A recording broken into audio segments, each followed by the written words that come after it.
Hey, what up, everybody? Steviebreech coming to you. Quick video coming to you, just mainly about the Rock and John Cena. The word is on the street. Brian Alvarez put it out in his newsletter that the WWE is thinking of making this a best of three series.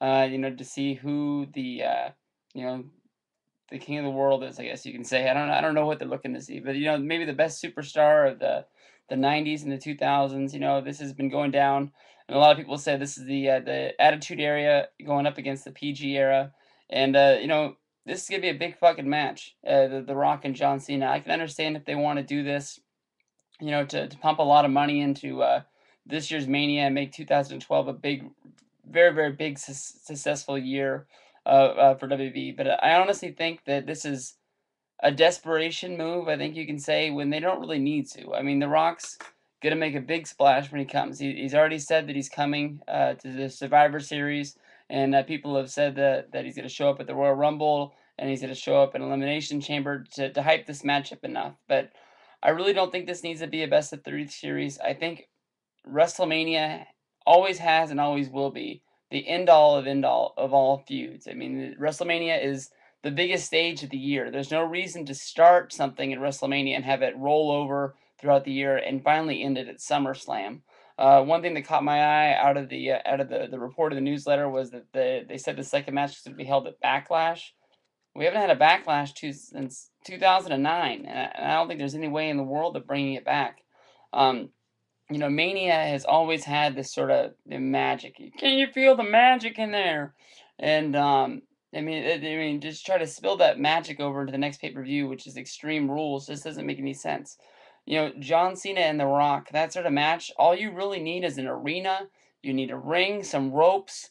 JR calling the match. You need some fans to watch it. That's all you need. If you put it in Extreme Rules, every match has some sort of stipulation to it.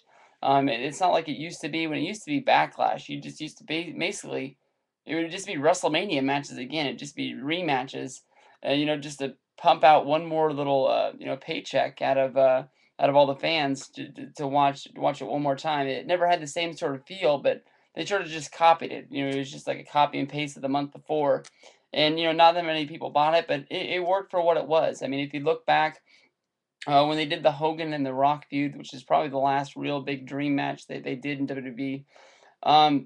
They had a match. It was billed as Hogan versus Rock too. But when you think about Hogan and Rock, you really only think about the WrestleMania match. There is no real special sort of feeling about the second time they did it. That's why they probably didn't do it a third time. And I'm not saying the Rock and Cena won't have it. I just don't think that they should risk this turning into some sort of feud that nobody really cares about anymore, because it's basically, now that the CM Punk thing has died down, it's basically the only thing that wrestling fans are buzzing for, and this is an event that's not even happening until next March and April. So I mean, they need to hold on to this and make it as special as they can. Having this end at um, SummerSlam, that's kind of dumb also, because if you've already came out and sort of tipped the fans and announced them that it's going to be a best of three series, the first match is gonna be good because it's sort of like a you get to see who has the home field advantage, I guess you can say, who's gonna go up 1-0. But if they're gonna fight the next month, let's say if Cena wins at Mania, why watch the match? Because The Rock's gonna win because they're gonna do the third match at SummerSlam. They're always gonna have that rubber match. It's not like they're gonna have a best of three series and they're gonna end it at two. You're gonna make sure you make all the money you can make out of it. You're just sort of telling us what's gonna happen before it happens. And I don't think it's really been 100% confirmed, but I think everybody knows that SummerSlam is going to be at in LA. And they sort of tipped that the Rock and Cena, that was the buzz, that it might have happened at this year's SummerSlam, but turns out he was off making GI Joe, some movie that nobody's going to watch, and he didn't have time to show up at the event. But it would have been nice to have him, but hell, I mean, if it's in LA, I already know I'm going. I don't have a ticket in my hand, but I know that we're going to be there. So, maybe it's beneficial to me. I liked in Mr. Angry Mark's video the other day where he was telling everybody to stop cheering not ever stop cheering John Cena, but stop booing John Cena, and then just admitted that he was going to do it when he goes to the Survivor Series, because he was basically being a hypocrite to himself. I thought that was pretty funny. Dude makes funny videos, but honestly, I'm not gonna like it if they do this best of three series. I think this needs to be settled at WrestleMania. Mania is Mania. Don't take anything away from WrestleMania. Don't treat it like it's a normal pay-per-view. You know, treat it like it's your bread and butter. It's what got you to where you're at today. But I mean, the hell, if it spoils over to SummerSlam, I'm be licking my lips and I'm be rubbing my hands together like this, boy, because I know I'm going to see a good match. So that's just me. What do you guys think? I'm thinking this could be one shot deal.